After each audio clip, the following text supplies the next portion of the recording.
Se você ler o Enuma Elis junto dos primeiros capítulos da sua Bíblia, você vai entender que tudo que está aqui não passa de mito ou plágio disso aqui. Querem entender tudo isso? Então fique comigo até o final. Então fala aí galera, meu nome é Antônio, eu sou especialista em teologia reversa. E no vídeo de hoje eu quero fazer com vocês uma análise do Enuma Elis, o mito de criação babilônico. Sim, nós vamos falar de Tiamat, Marduk e muito mais, e entender como que isso daqui influenciou isso aqui. E antes de mais nada, eu quero fazer um disclaimer inicial que eu não tenho nada contra a sua crença, tanto que o que eu vou expor aqui é um material exegético e você pega essa informação e vai consultar por você mesmo, vai consultar líderes religiosos, vai consultar bibliografias, faça com essa informação que você quiser, tá? A função desse vídeo é apenas passar o conteúdo. Para não dizer que eu estou sendo tendencioso de alguma forma, eu vou fazer questão de usar como material bíblias, né? Que são bíblias de estudo ou comentários de estudo, que são materiais cristãos e não material ateu, material agnóstico ou coisa do tipo. Aqui, ó, Manual Bíblico, Sociedade Bíblica do Brasil. Ó, comentário do Gênesis de um cristão, ó, Bruce K. Waltker, tá? Olha esse tijolo aqui, ó, é o Comentário Bíblico Vida Nova. Comentário Bíblico Bruce, NVI. Dicionário Wycliffe, também um dicionário cristão. Olha esse aqui, galera, olha essa pedra. Dicionário Teológico Internacional. Aqui, ó, Comentário Histórico-Cultural da Bíblia, Vida Nova, tá? Não tem material ateu aqui, é tudo material cristão. Fora, é óbvio, os léxicos hebraico, tá? Aqui, ó, Dicionário Bíblico Hebraico-Português, material acadêmico. Esse aqui também, ó, Léxico Analítico Hebraico-Caldaico, show? Então, material aqui de sobra para embasar aquilo que eu vou falar com vocês. E todas as bíblias que eu vou utilizar são bíblias que são de estudo, bíblias cristãs com muito material apologético embutido, muito material devocional. Olha aqui na Bíblia de Jerusalém, uma tradução no mínimo curiosa. Gênesis 1:2 vai dizer o seguinte aqui, ó. Ora, a terra estava vazia e vaga, as trevas cobriam o abismo, e um sopro de Deus agitava a superfície das águas. Interessante que nesse trecho muitas bíblias vão traduzir como o Espírito de Deus pairava sobre a face das águas. Vamos lá, vamos tentar entender o porquê o vento de Deus, o sopro de Deus estava agitando as águas, né? As águas ali do abismo. Se você olhar esse trecho somente com um olhar devocional, você nunca vai entender o que está se passando aqui nesse trecho, beleza? Por isso que é importante você abandonar a convenção tradicional das igrejas e partir para uma análise histórica, social e cultural. Fazer uma crítica social, cultural, histórica do contexto ao qual esse texto foi escrito. Porque se você não fizer isso, não adianta, você não vai entender.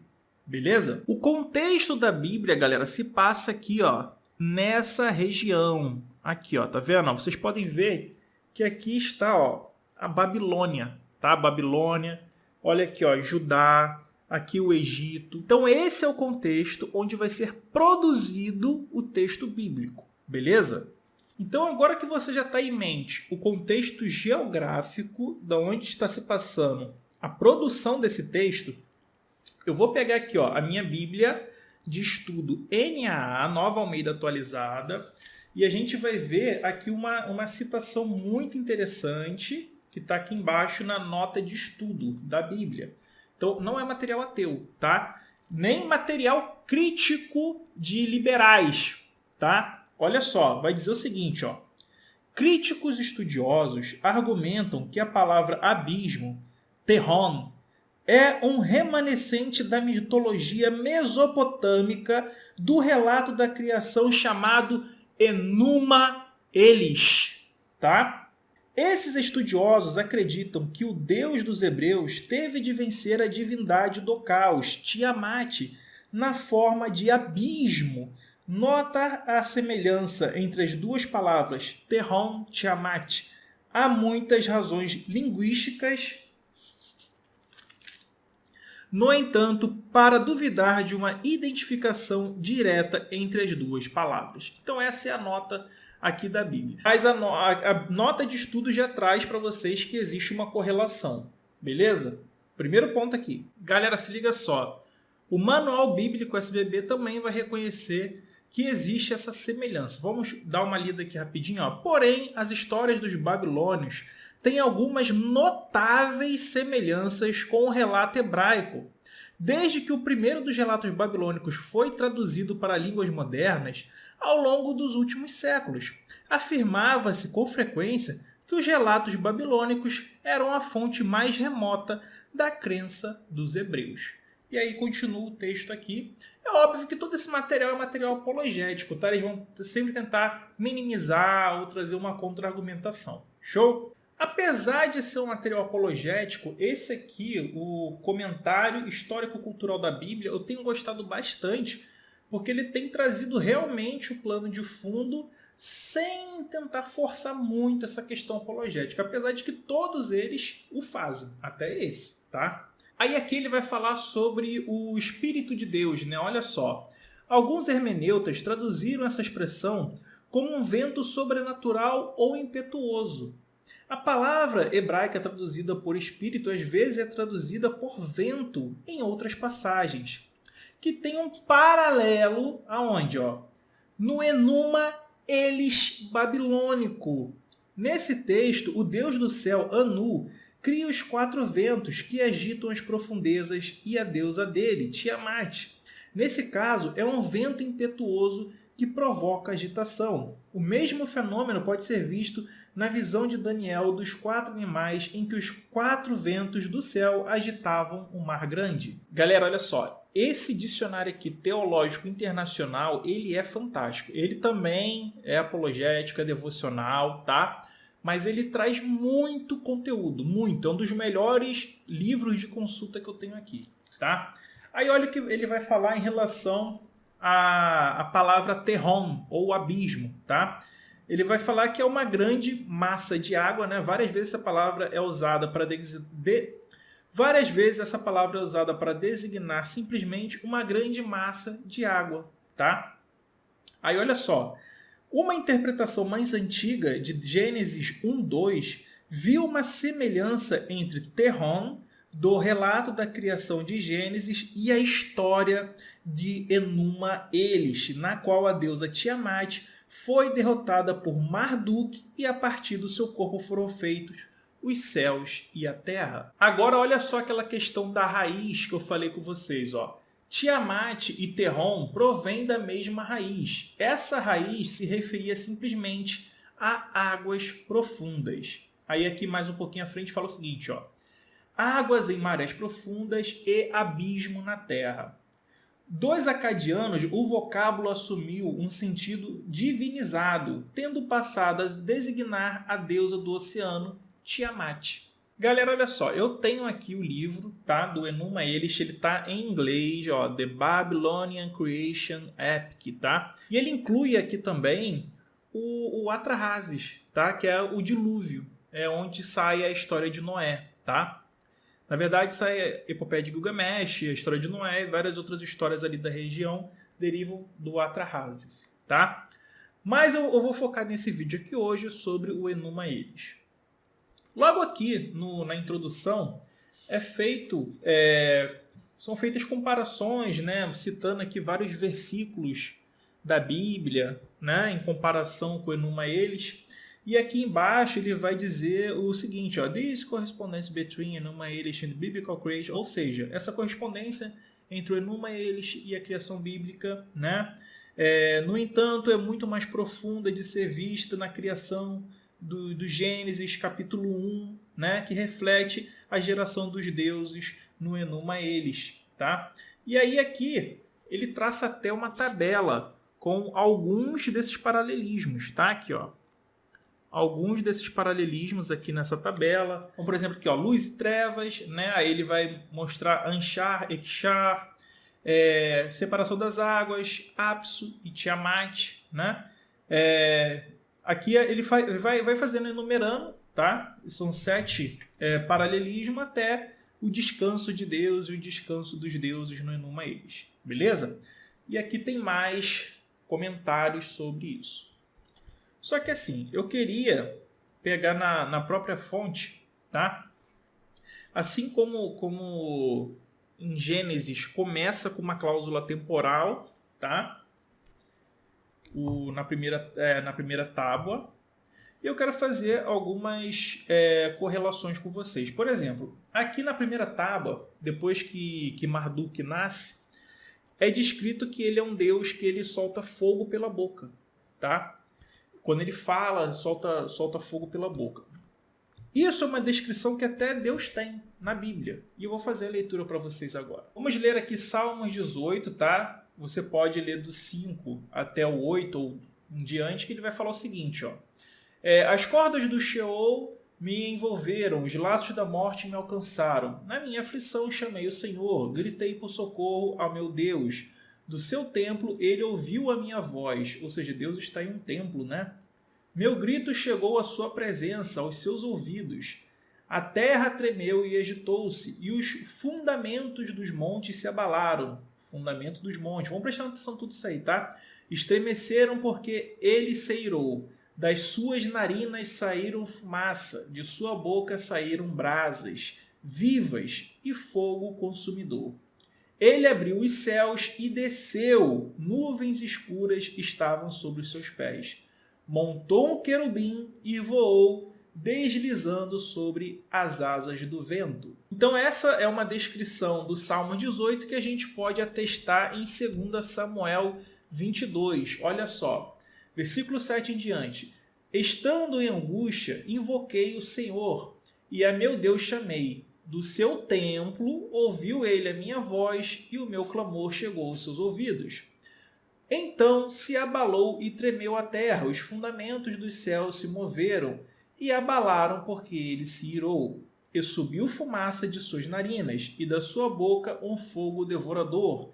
Carvões se incenderam dele, e baixou os céus e desceu, e uma escuridão havia debaixo de seus pés, e subiu sobre um querubim e voou, e foi visto sobre as asas do vento. Então vocês podem ver que nesses textos existe uma concepção de Deus antropomorfizada, né? Que ele está num templo, ele ouve, ele tem que descer, né? A gente vê que Deus ele é antropomorfizado em várias passagens da Bíblia, né? Como por exemplo em Gênesis, depois que os seres humanos eles pecam, né? Eles comem o fruto proibido, eles falam, olha, ainda bem que eles não comeram da árvore da vida, porque senão eles seriam como nós. Tem também outra passagem, que é na Torre de Babel, que eles têm que descer, né? Ó, desçamos e confundamos a língua dos homens, para que eles não possam furar o domo, né? Então tem tudo isso na Bíblia que vai trazendo uma questão de antropomorfismo para Deus, tá? Mas o que eu quero que vocês notem aí é que além do templo, né, além de estremecer o firmamento da terra, tudo isso, Deus ele é descrito soltando fogo pela boca, assim como Marduk é descrito aqui ó, na primeira tabuinha aqui do Enuma Elis. Olha aqui, na tabuinha 4, Marduk, depois que ele foi empossado como o senhor dos senhores, né, ele foi incumbido da missão de rasgar a garganta lá de Tiamat, né, de derrotar Tiamat. E aí acontece o seguinte, ó, é forjado para Marduk o controle dos 4 ventos. Olha só, South Wind, North Wind, East Wind e West Wind, ou seja, vento do sul, do norte, do leste e do oeste. Então, olha só, depois que ele pega o controle ali dos ventos, as suas armas são os ventos, né? Ele vai para o encontro, vai para a guerra contra Tiamat, que reúne ali os seus monstros, né, o seu exército, para tentar impedir, para tentar vencer esse confronto contra Marduk. Só que a Tiamat ela também é descrita como uma serpente. E olha só que interessante, aqui está dizendo que na boca da serpente reside mentiras, né? Olha aí, mais um paralelismo com a Bíblia, que também fala que a serpente era uma serpente que trazia mentiras em sua boca. Né? Uma serpente que fala.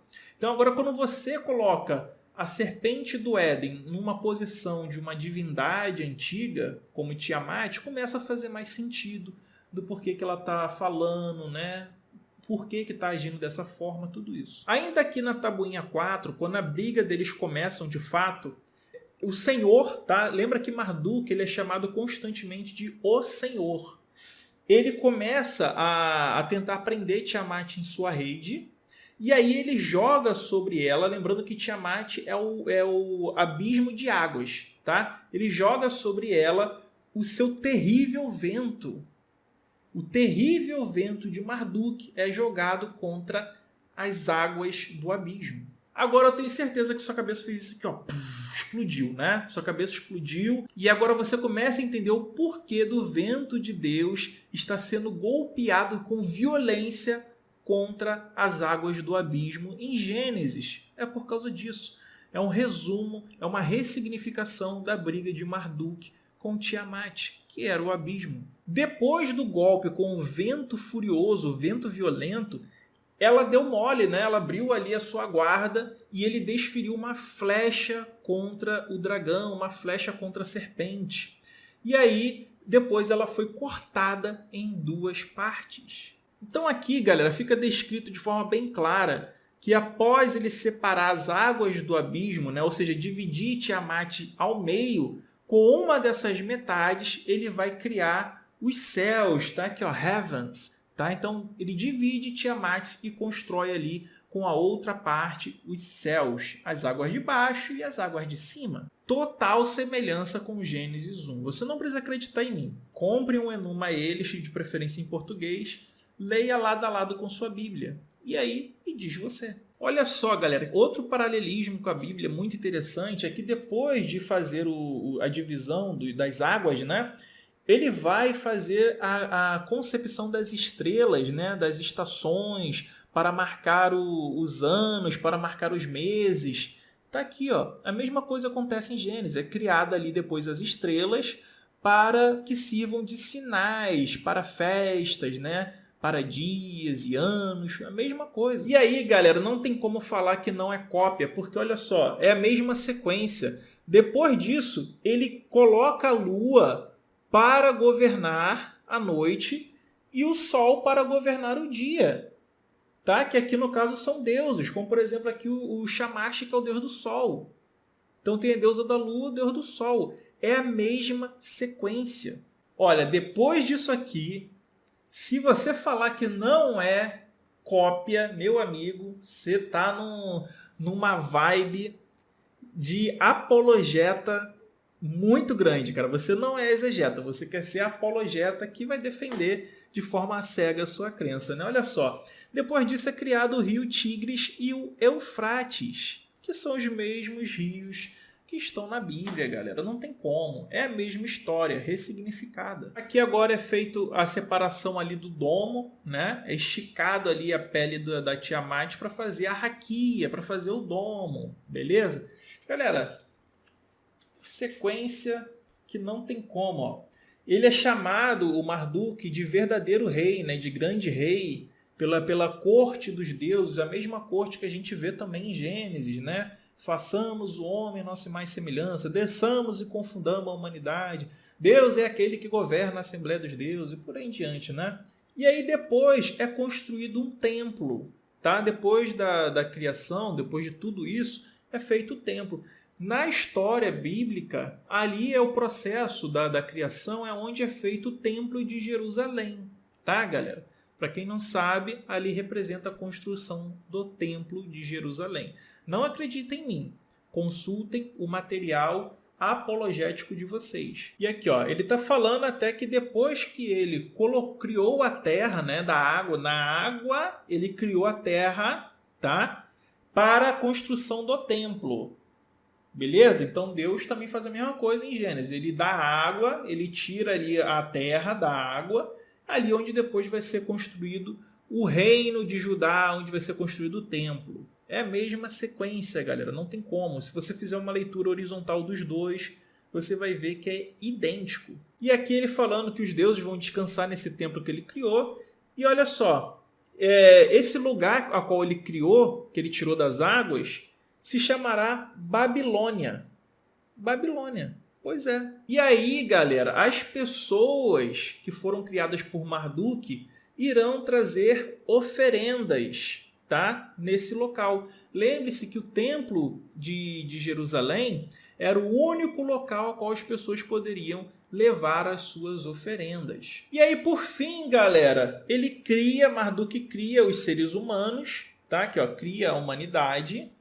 E aí o seguinte, os trabalhos que os deuses realizavam antes, agora serão realizados pelos seres humanos. Na Bíblia, né, depois que o homem peca, são os seres humanos que começam a ter que realizar o trabalho. E aí Deus, depois quando finaliza a sua criação, ele descansa, né? Aqui, além de tudo isso, o Marduk é chamado de nosso vingador, Deus também é chamado de nosso vingador. O propósito da criação da humanidade por Marduk é para que as pessoas o reverenciassem, tá? Olha só, galera, que curioso. O propósito da criação dos seres humanos por Marduk, além deles trabalharem, era para que eles prestassem reverência para ele. Tá aqui, galera. Tá no poema. É só vocês pegarem e lerem. Não precisam acreditar em mim, tá? Outra coisa bastante curiosa é que Marduk ele tem mais de 50 nomes. Deus também. Deus tem vários nomes. 50, 60, 70, nem me lembro mais. Eu sei que são vários nomes que Deus tem. Assim como Marduk. Marduk tem mais de 50 nomes sagrados. Assim como Deus no Antigo Testamento, Marduk ele é o responsável pela criação e pela obliteração, tá? Pelas coisas boas e as coisas ruins, assim como Deus. Lembra lá de Isaías 45:7, tá bom? Quando você lê a sua Bíblia em Gênesis, você vai ver que Deus criou as baleias ou os grandes peixes. Não. Ali são monstros marinhos que estão sobre a sua vontade, tá? É monstro marinho ali. Alguns chamam até de dragões. Lembrando que na Bíblia nós temos 2 dragões, tá? E um dos dragões, ele só vai lutar no final do mundo, beleza? Isso a gente vê em Jó, né? Jó ele fala o seguinte, poderás tirar o anzol, o Leviatã, ou ligarás a sua língua com uma corda? Outra coisa muito interessante é que se você ler Jó, você vai ver a descrição de um outro dragão, tá? Que é o Leviatã. Esse Leviatã ele aparece várias vezes na Bíblia. Deixa eu ver se eu acho mais algum trecho aqui para ler para vocês. Por exemplo, aqui, olha só, galera, em Salmos 74 a gente vai ver uma descrição da luta de Deus contra esse monstro, né? Vamos lá, Salmos 74, 12 em diante vai dizer o seguinte, Entretanto, Deus é meu rei desde os tempos antigos. Ele que opera a salvação por toda a terra. Vosso poder abriu o mar, esmagastes nas águas as cabeças de dragões, quebrastes a cabeça do Leviatã, e as deixes como pasto aos monstros do mar. Fizeste jorrar fontes e torrentes, sacastes rios caudalosos. Vosso é o dia, a noite vos pertence. Vós criastes a lua e o sol. Vós marcastes a terra a seus confins, estabeleceste o inverno e o verão. Olha só o relato de Isaías 27. Naquele dia o Senhor castigará com sua dura espada, grande e forte, o Leviatã, serpente veloz, e o Leviatã, a serpente tortuosa, e matará o dragão que está no mar. Vocês lembram que no relato de Marduk ele disparou uma flecha contra Tiamat, né? Aqui em 2 Samuel 22, do 11 em diante, vai dizer o seguinte, E por tendas pôs as trevas ao redor de si, ajuntamento de águas, nuvem dos céus. Pelo resplendor da sua presença, brasas de fogo se acenderam. Trovejou desde os céus o Senhor, e o Altíssimo fez soar a sua voz. No 15 vai dizer o seguinte, E disparou flechas, e os dissipou, raios, e os perturbou. E apareceram as profundezas do mar, e os fundamentos do mundo se descobriram, pela repreensão do Senhor, pelo sopro do vento das suas narinas. Desde o alto enviou e me tomou, tirou-me das muitas águas. Então vocês podem ver que os relatos acerca de Deus, né, quando ele sopra as águas e ele dispara flechas contra os inimigos, é a mesma correlação que nós temos no Enuma Elish com Marduk, cara. É o mesmo Deus, é a mesma divindade ressignificada. É óbvio que Yahvé, Jeová, seja lá como você queira chamar, ele é o Elohim, né? Ele é um apanhado de vários deuses daquela região, ali do Crescente Fértil, da bacia do Mediterrâneo. Todas essas divindades ali, não só da Mesopotâmia, mas também do Egito, de outras regiões, são ali aclopadas num sincretismo e dão origem aos mitos mais recentes, como, por exemplo, o Atrahasis dá origem à epopeia de Gilgamesh, que vai dar origem à história de Noé e por aí em diante. Na criação de Gênesis não foi diferente. Os mitos babilônicos, os mitos ali do Mediterrâneo, influenciaram sim a criação desse mito. Então a gente pode dizer que, de fato, a criação em Gênesis é uma espécie de plágio do Enuma Elish, o mito de criação babilônico. Show? Assim, galera, não fique com raiva de mim, não sou eu que estou dizendo isso. Vários materiais apologéticos trazem essa correlação. Eu só estou pegando e estou trazendo de uma forma um pouco mais aprofundada para você. Só que você só vai conseguir enxergar isso em sua profundidade se você tirar a venda apologética dos seus olhos, começar a fazer uma análise histórico-crítica, social, cultural, histórica daquele período, tá? E você entender a correlação dos mitos ali do Mediterrâneo. Eu não posso fazer isso por você. Você tem que pesquisar isso sozinho e aí você vai começar a perceber por conta própria da onde surgiu o quê. Beleza? Então é isso. Fiquem agora com os membros do canal, essa galera maravilhosa que me ajuda a conseguir todo esse material, todo esse conteúdo para trazer essas informações riquíssimas para você. E se você quiser e puder, torne-se membro para ajudar esse canal a adquirir mais material e trazer ainda mais conteúdo. Fiquem agora com as sugestões de vídeo, aí as análises dos versículos de Gênesis 1, de Gênesis 2, que eu já fiz para vocês. Um grande abraço, valeu, falou, fui galera, tchau, tchau, tamo junto!